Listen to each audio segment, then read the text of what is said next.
118번째. 마태복음은 그 25장 종말을 살아가는 성도들에게 주는 교훈이라고 그랬죠. 그 열처녀 비유는 주님의 재림을 준비하고 예비하라.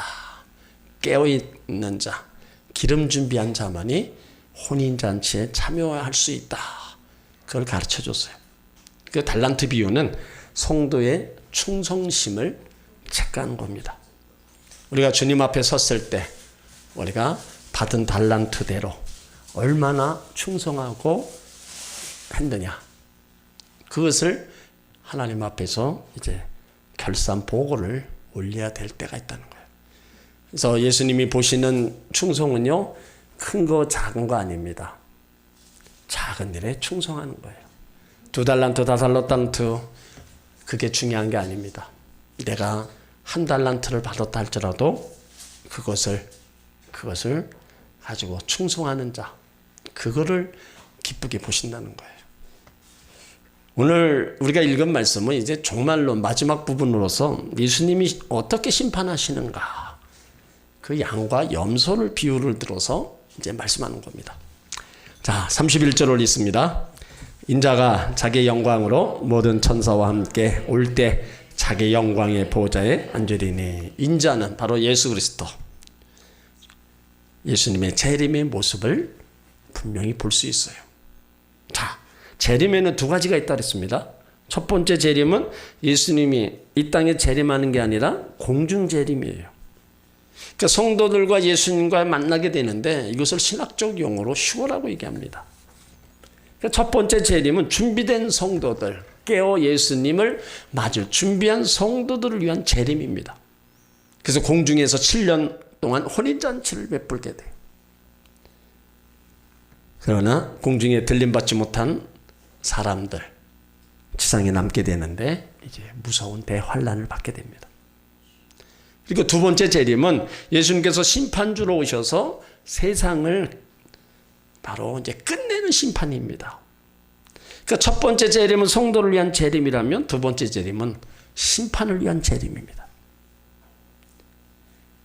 우리가 거기서 슬피 울며 이를 갈미 있으리라, 내어 쫓으리라, 이런 말씀이 이제 다 예수님 재림의 심판으로 다가오는 겁니다. 이거는 불신자만 해당되는 게 아니라는 거예요. 성도라 할지라도 혼인잔치에 들어가지 못한 자들이 당하는 바로 고초입니다. 여러분, 성도라고 해서 다 천국 가는 게 아닙니다. 교회에 나오고 예수 믿는다고 했지만 실제로 혼인 자리에 참여하지 못하고 세상 사람들과 똑같은 대환란을 겪게 되는 사람들도 있습니다. 주여 주여 하는 자마다 다 하나님 자녀일 수 없고 다 천국 갈 수 없는 거예요. 정말 내가 주님과 함께 하고 있는 자인가? 내 안에 예수님이 있는가? 나는 그냥 예수님을 믿으려고 노력하는 사람인가? 그것은요, 자신이 어떤 사람인지 본인이 제일 잘 압니다. 그래서 나와 하나님과의 관계 속에서 두려움이라든가 어떤 죄 장벽이 없어야 됩니다. 오늘이라도 주님 나라에게 오라 하시면 할렐루야고 아멘하며 내가 갈 수 있는 그런 믿음의 사람, 그렇게 신앙생활을 해야 됩니다. 오늘 예수님이 날 데려가시면 내가 주님 앞에 설 수 있는가? 걱정 아닌 걱정을, 또 두려움 아닌 두려움으로 지내다가는요, 온전한 주님 앞에 서는 모습이 아닙니다.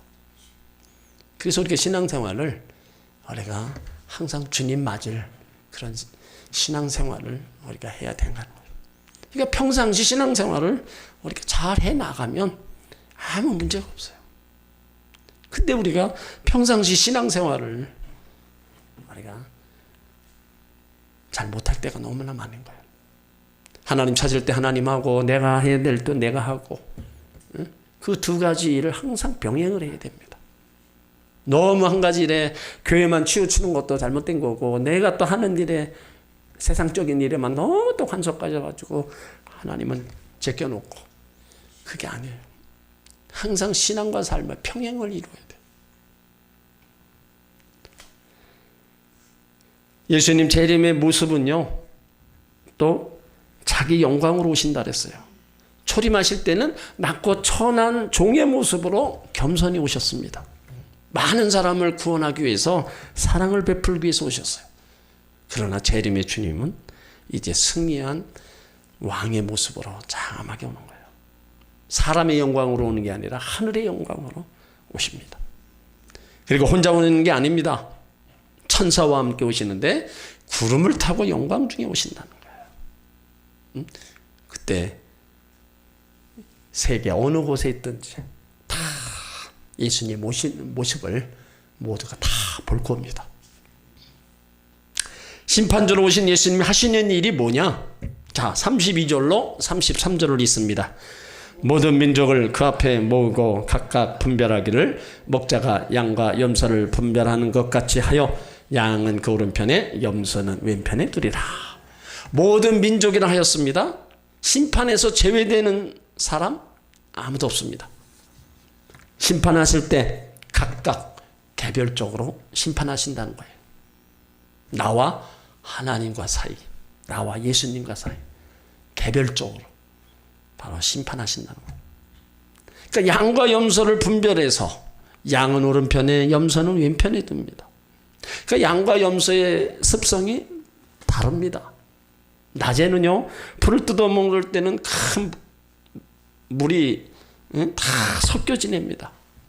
근데 밤에 잘 때는요, 목자들이 양과 염소를 구분한다는 거예요. 이 팔레스타인의 지방은 낮과 밤 일교차가 심한데 양은 추위에 강하지만 염소는 추위에 약해서 따뜻한 곳에 재워야 된다는 거예요. 그리고 양이 더 가치 있고 비싼 짐승입니다. 양은 흰색이고 염소는 대부분 검은색이에요. 그래서 양은 선과 생명을 상징하고 염소는 악과 멸망을 상징한다는 거예요. 그리고 이스라엘에서는 하나님은 목자, 그의 백성은 양떼로 상징하고 있어요. 근데 이 염소는 풀밭을 못 쓰게 만들고 나무를 상하게 하고 초목을 죽게 만드는 일을 많이 한다는 거예요. 그러니까 양과 염소의 비유는 알곡과 쭉정이를 비유한 거고 산자와 죽은 자를 비유한 거고 하나님 자녀와 마귀의 자녀를 비유한 겁니다. 그러니까 목자장 되시는 예수님은 양과 염소를 잘 구별하신다. 비슷하게 보이지만 목자의 눈에는 명백한 겁니다. 그래서 양의 몇 가지 특징을 보면 양은 온유한 자의 상징이에요. 양은 다투지 않습니다. 온순해요. 다른 사람의 유익에 초점을 맞춰 생각하는 마음입니다. 희생하는 마음이 온유고 감싸주고 덮어주는 자가 온유한 자라. 그 양은요, 순종하는 자를 상징하는 겁니다. 양은 제멋대로 가지 않고 목자가 가라는 대로만 간다는 거예요. 그리고 양의 특징은 자기의 연약함을 안다는 거예요. 양은 이리 때가 오면 자기 힘으로 싸우려고 몸부림치지 않습니다. 이리 때가 오면 양은 목자만 의지하고 목자만 따라가는 거예요. 그러니까 자기의 연약함을 고백하고 자기 한계를 인정하는 자가 바로 양의 특징을 가진 자입니다. 그럼 염소는 뭘 잘해요? 그냥 뿔로 들여받는 거예요. 다투기를 잘하는 겁니다. 그러니까 주인에게 끌려가면서도 옆에 놈을 치받고 그 뿔 가지고 자꾸 양과 싸움질하는 거예요. 그러니까 왜 싸우냐? 욕심 때문에 싸우는 겁니다. 편견 때문에, 고집 때문에 싸워요. 교회에서도 양 같은 분이 있습니다. 응? 그냥 뭔 일 하나만 터지면 그냥 이런 모습들이 다 양의 특성을 가진 거예요. 그러니까 순종하지 않는 거, 제멋대로 하는 거. 목자가 끌고 가려고 하면 돌아서 재뿌르게 산꼭대기 올라가서 어느 틈방에 숨고 바위길에 숨어 있다가 소리를 내야 돼. 또 살려달라고. 근데 목자가 그곳에 가면 위험하다고 못 가게 하면 또 멋대로 돌아다니고. 또 양의 염소의 특징은 자기를 나타내고 자기를 자랑한다는 거예요. 그러니까 교만한 자가 자기를 나타내고 자랑합니다. 응? 여러분 교회에서 자꾸 말한 대로 하면 그렇다고 염소라고 부를 수는 없잖아요. 응? 응? 본인들이 잘 아셔야 돼요. 내가 이러면 염소같이 하고 있구나. 염소 같은 행동을 하고 있구나. 그렇게 생각하셔야 돼요. 그렇기 때문에 우리는 양 같은 그런 모습이 하나님 보시기에도 아름다운 겁니다. 그것이 은혜를 받고 은혜를 입은 자의 모습이에요. 그러니까 교회는요, 여러분 우리가 뭘 요구할 게 없어요. 하나님 앞에는 이미 하나님이 다 주셨어요. 가장 귀중한 영생, 생명부터 시작해서 다 주셨고 또 때를 따라 우리 가운데 필요한 거 다 주셔요. 그런데도 하나님 앞에 우리가 자꾸 뭘 요구하면서, 물론 우리가 기도는 할 수 있어요. 그렇지만 하나님 앞에 어떤 대가를 요구하면서 하면 절대로 신앙생활이 안 되는 거는 우리 분명히 아셔야 됩니다. 오늘 양은 오른편에, 염소는 왼편에 들어있어요. 이 오른편은 의로운 자리를 표현하고 왼편은 저주받은 자리를 표현합니다. 오른편은 보호한 능력이고 왼편은 무관심과 내버려둠을 의미합니다. 그리고 오른편은 의인의 자리, 왼편은 저주받은 자리로 표현해요. 그러니까 오른편은 구원의 자리요, 왼편은 멸망의 자리입니다. 그러니까 34절부터 양에 대하여, 오른편에 있는 자들에 대하여 이제 임금 대신 예수님이 말씀하시는 거예요. 자, 34절을 읽습니다. 그때 임금이 그 오른편에 있는 자들에게 이르시되 내 아버지께 복받을 자들이여, 나와 창세로부터 너희를 위하여 예비된 나라를 상속하라. 그때 임금, 재림 때 심판주로 오실 바로 예수님을 가리킵니다. 오른편에 있는 자들을 하나님의 능력으로 하나님의 보호를 받아온 사람들임을 상징적으로 보여주는 말씀입니다. 그래서 오른편으로 구별된 백성은 복받은 백성들이다. 내 아버지께 복받을 자들이요. 우리도 내 아버지께 복받은 자들이 되시길 바랍니다. 그리스도인들은 다 복받은 사람들이에요. 왜냐하면 하나님 나라가 우리 것이고 하나님 우리 아버지가 되시고 우리는 구원받은 백성들이기 때문에 세상 사람들과 비교할 수 없는 바로 복받은 사람들이라는 거예요. 여러분, 그 복이 육적인 복만 얘기하면 안 됩니다. 하나님의 자녀들의 영적인 복이 더 중요한 거예요. 우리가 세상 육적인 복만 더 받은 사람 부러워하고 나눔에 맨날 이런 것만 한탄하고 있으면 그건 진짜 영적인 축복이 뭔지를 모르는 사람입니다. 예수 믿는 사람 가난하게 살 수 있습니다. 물론 부자로도 살 수 있어요. 어떤 환경이든 간에 난 하나님의 백성이고 하나님이 나의 아버지가 되시고 구원받은 백성으로서 내가 살아가고 있다. 그러니까 영적으로 내 신분과 영적으로 내가 하나님 백성이라는 것을 우리가 잊지 말아야 돼요. 그래야 우리가 살면서 여러분 만족이 있고 기쁨이 있는 거예요. 또한 오른편에 있는 사람들은 창세로부터 예비되어 있는 하나님 나라를 상속받을 수 있다는 겁니다. 그러니까 상속은 똑같이 모두에게 주는 게 아니라 바로 하나님의 자녀들, 하나님 백성이면 누구에게나 상속 하나님 나라를 받을 수 있다는 겁니다. 그러면 그곳이 어떤 곳이냐? 그곳이 바로 새하늘과 새 땅이라는 겁니다. 사도 요한은 새하늘과 새 땅이 있는 것을 믿은 것이 아니라 환상 가운데 자기 눈으로 직접 봤습니다. 근데 이 하나님 나라, 셋째 하늘 나라에 대해서 바울도 보고 왔어요. 자, 여러분도 한번 말씀으로 보시기 바랍니다. 고린도후서 12장 2절로 4절 한번 보세요.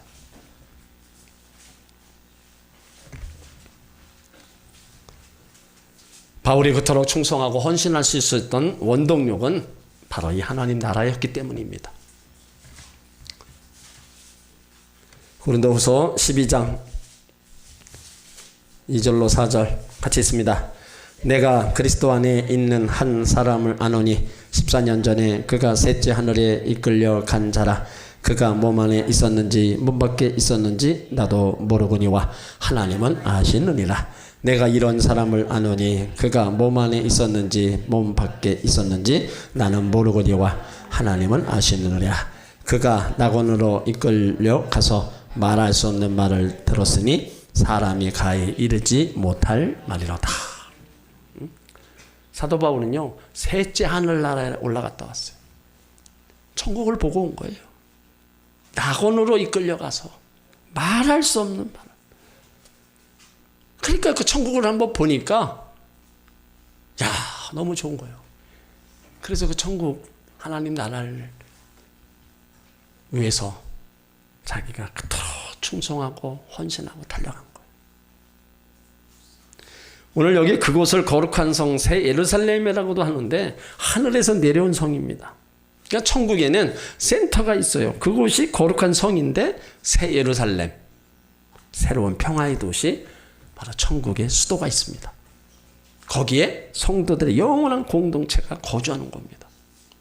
성도들이 거주할 영원한 바로 집이죠. 그곳이 얼마나 좋은지 신부가 남편을 위하여 단장한 것 같더라. 그러니까 단장이란 말은 완료형으로 이미 준비가 끝났다는 거예요. 그러니까 신랑이신 예수님께서 신부인 성도들을 데려갈 신방이 다 꾸며졌다는 겁니다. 우리가 들어갈 천국 그 초소가 무엇으로 되어 있을까요? 자, 요한계시록 21장을 보세요. 요한계시록 21장 11절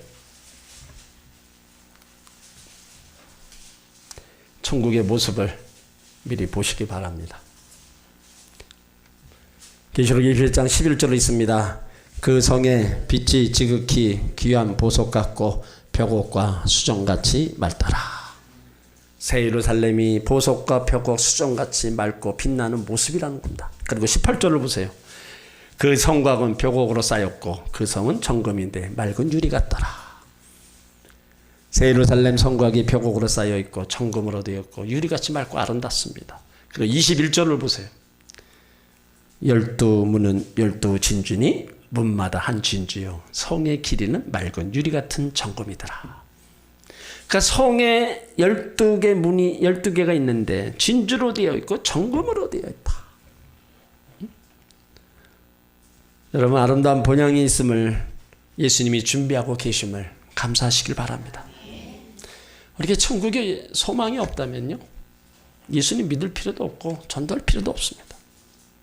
우리가 영원히 예수님께 감사하고 찬양하는 것은 지옥 갈 우리들을 값없이 구원하여 천국에 들어가게 해주셨다는 거예요. 그 천국은 주님과 영원히 함께하는 거예요. 요한계시록 21장 3절에 보라, 하나님의 장막이 사람들과 함께 있으며 하나님이 저희와 함께 거하시리니 저희는 하나님의 백성이 되고 하나님은 친히 저희와 함께 계신다. 바로 하나님 나라 그 천국, 여기를 바로 의인들에게 준비해 놓으신 거예요. 저와 여러분을 준비해 놓으셨다는 겁니다. 그러니까 예수에 믿어요? 천국 가기 위해서도 믿어야 돼요. 천국 가기 위해서. 천국은 또 아무나 가는 게 아니기 때문에 잘 믿어서, 예수 잘 믿어서 다 천국 가시기를 주의 이름으로 축원합니다. 이제 예수님은요, 심판의 기준을 이제 얘기하고 있어요. 다 세상에서 믿음의 행위로 산 자들을 어떻게 살아야 되느냐, 심판의 기준, 그거를 35절로 36절에 이제 얘기하고 있습니다. 자, 35절로 36절을 읽습니다. 내가 줄일 때 너희가 먹을 것을 주었고 목마를 때 마시게 하였고 나그네 되었을 때 영접하였고 벗었을 때 옷을 입혔고 병들었을 때 돌아보았고 옥에 갇힐 때 와서 보았느니라. 자, 심판 기준을 단순한 일들 가운데 마음을 모아 도와준 일들을 가리키고 있습니다. 첫 번째가 뭐예요? 줄인 자를 보고 음식을 주었다는 일입니다. 목마른 자를 보고 마실 것 주는 일, 나그네를 영접한 일, 병든 자를 위로한 일, 헐벗은 자를 도와준 일, 갇힌 자를 찾아가 위로해 주는 일. 물론 6가지만이 아닙니다.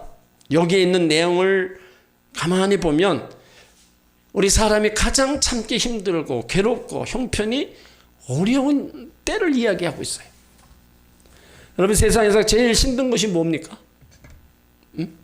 세상 살아가면서 뭐가 제일 힘든 것 같아요? 여러분 배고픔 경험해 보셨어요? 배고픔. 여러분 3일 굶으면 담 안 넘을 사람이 없다. 응? 그 말이 괜히 나온 게 아니에요. 여러분 사람이 배가 고프면 진짜 제정신이 아니에요. 여러분 금식할 때 한번 배고프시면 어때요? 예? 그냥 시계만 쳐다봐도 왜 이렇게 안 가고. 예? 그래서 어떤 분은 금식 시간 딱 맞춰가지고 옆에다가 예? 다 갖다 놓고 땡 치면 그냥 그렇게 금식하는 거 안 하는 것만큼 못합니다. 금식은요 보식할 때가 더 은혜스러운 거예요. 그냥 땡쳤다고 그냥 허겁지겁 다 먹고 그러고 나서 탈라고. 어느 분은 금식하고 그 장어 먹고 몸 회복한다고 장어 먹었다가 그 장어 기름이 장에다 달라붙어 가지고 수술했어요. 응? 여러분 좋다고 그 빈속에다가 그 기름기를 먹으면 그게 기름이 응? 장 속에 다 달라붙어 가지고 응? 그러니까 보식을 더 잘해야 되는데 그냥 그 배고픔 때문에 그냥 빨리 그냥 그 허기진 거 해결하려고. 여러분 세상에 가장 힘든 게 이 배고픔이에요. 그 다음에 목마를 때 에? 우리가 물 한 그릇 누가 줘보세요. 얼마나 우리가 감사해요.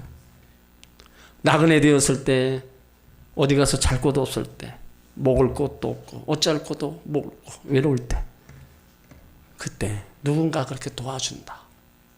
벗었을 때도 마찬가지입니다. 정말 춥고 헐벗어 보세요. 그 고통을 말할 수 없잖아요. 병 들었을 땐 또 어때요? 정말 병 들고 몸 아프고 그러면 서러워지는 거예요. 그러니까 옥에 갇혔을 때 아무도 표현해 주는 사람 없고 돌봐주는 사람이 없다. 그때 또한 처량하고 외로운 거예요. 그러니까 교회에 교도소에서 편지가 와요. 그러니까 이분들이 알고 보내는 게 아니라 그냥 교회 주소로 뭐 이렇게 찾아서 그냥 보내는 거예요. 그 결국은 내용은 자기의 그 신세 뭐 쫙 얘기하고 도와달라는 거예요. 그래서 계좌번호하고. 근데 그런 게 하도 또 많다 보니까 참 그런데 손길이 또 못 미칠 때도 많이 있다는 거예요. 그러니까 자기가 최고로 어려웠을 때 누군가가 나를 돌봐준다는 거. 여러분 그게 참 고마운 겁니다. 그래서 그 은혜를 잊지 않는 거예요. 그러니까 예수님은요 이런 형편을 당한 사람들을 돌봐주는 것이 바로 주님에 대한 사랑의 표현으로 본 거예요. 그러니까 우리는 구원받은 하나님의 자녀입니다. 행위가 좋아서 구원받은 게 아닙니다. 구원받았기 때문에 선해지는 거예요. 내가 의인이 되고 내가 죄 안 지니까 내가 구원받은 게 아니라 내가 구원받고 나서 의인이 되고 하나님 자녀가 된 겁니다. 그러니까 우리들이 해야 할 일이 많다는 거예요. 의인들이 해야 될 일, 여기 6가지 결국은 의인들이 해야 될 일이라는 거예요. 줄인 자를 한번 생각해보고 목마른 자도 한번 생각해보고 나그네 된 자, 헐벗은 자, 병든 자, 옥에 갇힌 자. 여기서 우리가 6가지 중에서 할 수 있는 거 하나라도 우리가 해야 됩니다. 하나라도. 그것이 우리가 결국에는 예수님께 하는 거예요. 그래서 의인들이 이제 37절로 39절에 말하는 거예요. 임금, 예수님의 그 말을 듣고 나니까 너무 황송한 거예요. 그 칭찬을 다 하는데 기억나지 않는 거예요. 내가 한 것 같은데 기억은 안 나는데 임금, 예수님이 다 기억했다가 칭찬하고 있는 거예요. 그러면서 이제 의인들이 거기에 대한 답을 하는 겁니다. 37절로 39절로 있습니다. 이에 의인들이 대답하여 가로되 주여 우리가 어느 때 주의 줄이신 것을 보고 공개하였으며 목마르신 것을 보고 마시게 하였나이까. 어느 때 나그네 되신 것을 보고 영접하였으며 벗으신 것을 보고 옷 입혔나이까? 어느 때 병드신 것이나 옥에 갇힌 것을 보고 가서 배웠나이까 하리니. 자, 의인들이 해보니까 별로 기억이 없다는 거예요. 자, 어느 때 주의 줄이신 것을 보고 공개하고 마르신 것을 목마른 걸 마시겠습니까? 그러니까 상할 속에 평범한 것으로 행한 것, 예수님께 행한 것인 줄 알고 전혀 의식할 수 없었어요. 전혀 의식할 수 없는 선행. 그것이 바로 순수한 선행입니다.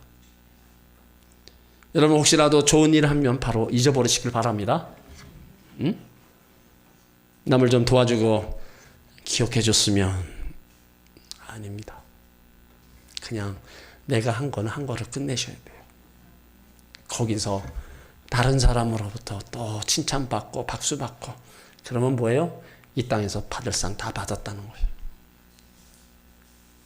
마태복음 6장 3절로 4절에 보면 너는 구제할 때 오른손이 하는 것을 왼손이 모르게 하여 내 구제함이 은밀하게 하라. 은밀한 중에 보시는 너희 아버지가 갚으시리라.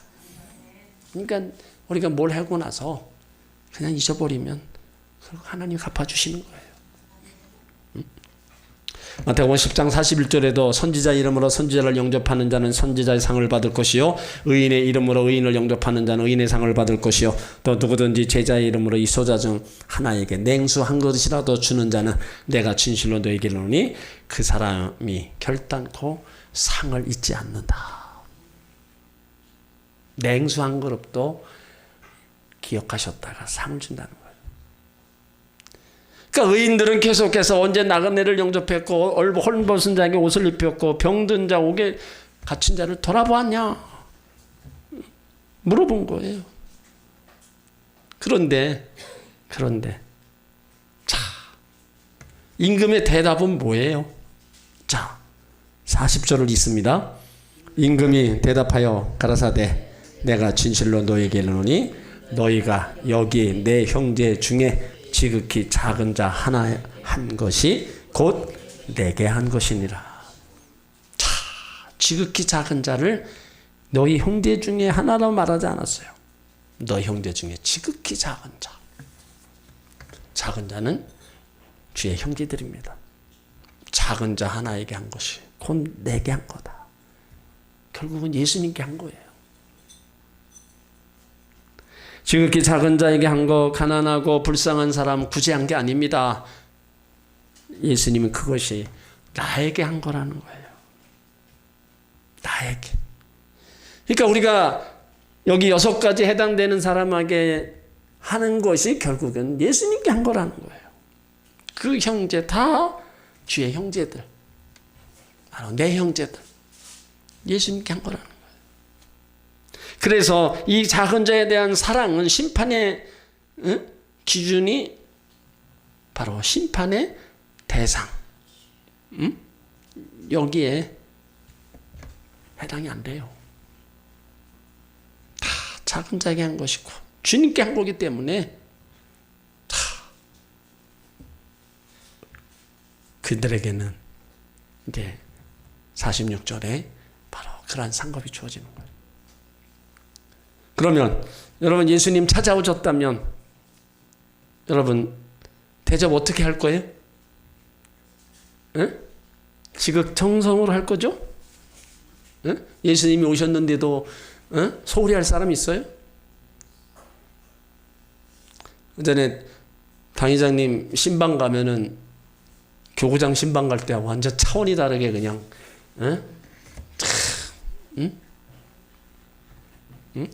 그 교회 담임 목사가 가도 그렇게 하는데 예수님이 여러분 집에 오신다면 어떻게 하시겠냐고요? 청소부터 시작해서 가만히 계시진 않겠죠. 근데 예수님이 어느 집사님 집에 찾아갔는데 거짓걸로 하고 가셨어요. 집사님은 왜 지금 이런 날에 왜 당신이 오냐 내쫓은 거예요. 근데 그 밤에 꿈에 내가 네 집에 갔는데 너는 나를 문전박대했다.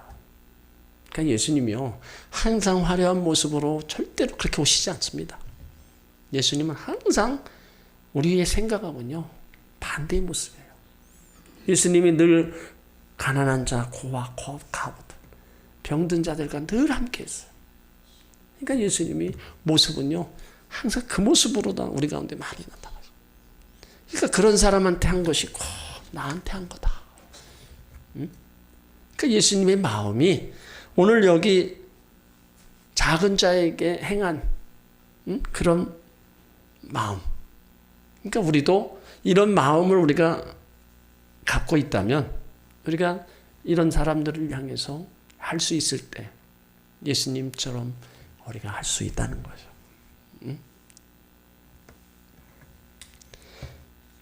예수님은 이런 사람들에게 선을 행한 것이고 자기에게 한 거다. 그러니까 항상 큰 거 생각하지 마세요. 항상 낮은 것, 조그만 것. 거기에서부터 예수님은 함께하고 계신다는 거예요. 이렇게 오른편에 있는 양을 비유하면서 그들에게 이런 칭찬과 함께 그들에게 또 이렇게 말씀을 주셨어요. 자, 이제 왼편에 있는 염소에게 주님이 뭐라 하시냐 이거예요. 자, 41절로 있습니다. 또 왼편에 있는 자들에게 이르시되 저주를 받은 자들아 나를 떠나 마귀와 그 사자를 위하여 예비된 영영한 불에 들어가라. 왼편에 있는 자는 염소를 가르치는 자입니다. 쭉정이고 마귀의 자녀들입니다. 저주받은 자들이라. 그러니까 34절에 복받은 자들과 비교되는 말씀입니다. 저주를 받은 사람들은 하나님과 영원히 관계가 단절된 사람들입니다. 왼편에 있는 자들에게 마귀와 그 사자를 위하여 예비된 영영한 불에 들어가라. 하나님께서 마귀와 그 쫄개들을 위해서 지옥을 만드셨는데 인생도 마귀에게 속아서 마귀를 따라가면 마귀가 들어가는 지옥불로 들어가는 겁니다. 그 왼편에 있는 염소를 저주받은 자들은 이 세상에서 어떻게 살았느냐? 의인과 정반대로 사는 겁니다.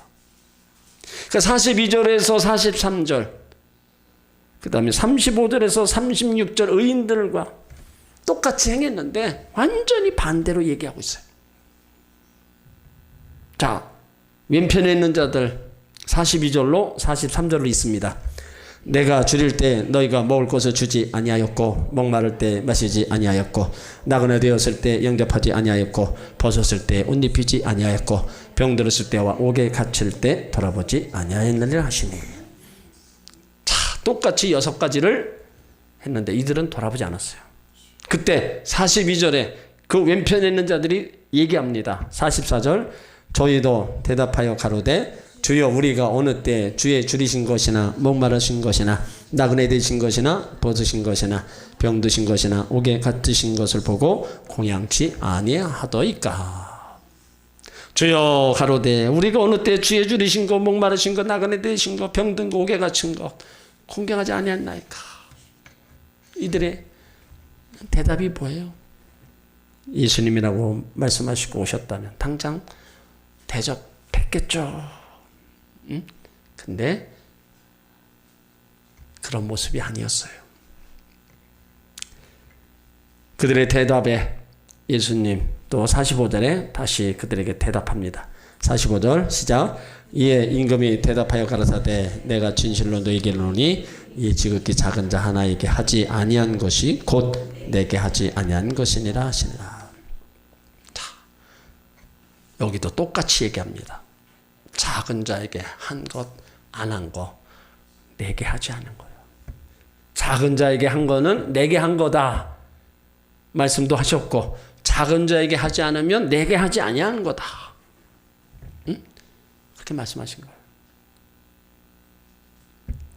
그러면서 46절은 저희는 영벌에, 의인은 영생에 들어가리라.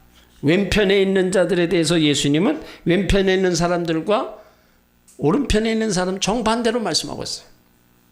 근데 그들의 반응은 정반대였습니다. 그들은 예수님 말씀을 깨닫지 못하고 말씀을 인정하지 않는 태도를 취합니다.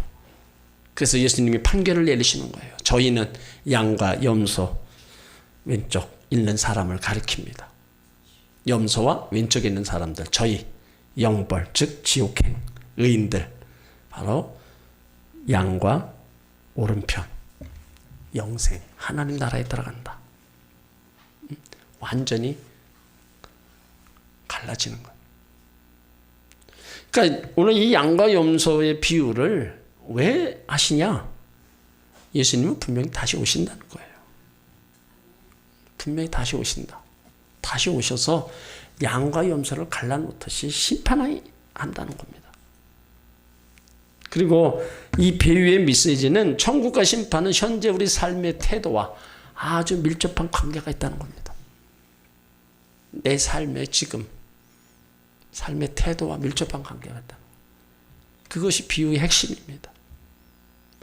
현재 내가 어떻게 사랑하고 어떻게 봉사하고 어떻게 헌신하고 있느냐, 깊은 관계가 있다는 겁니다.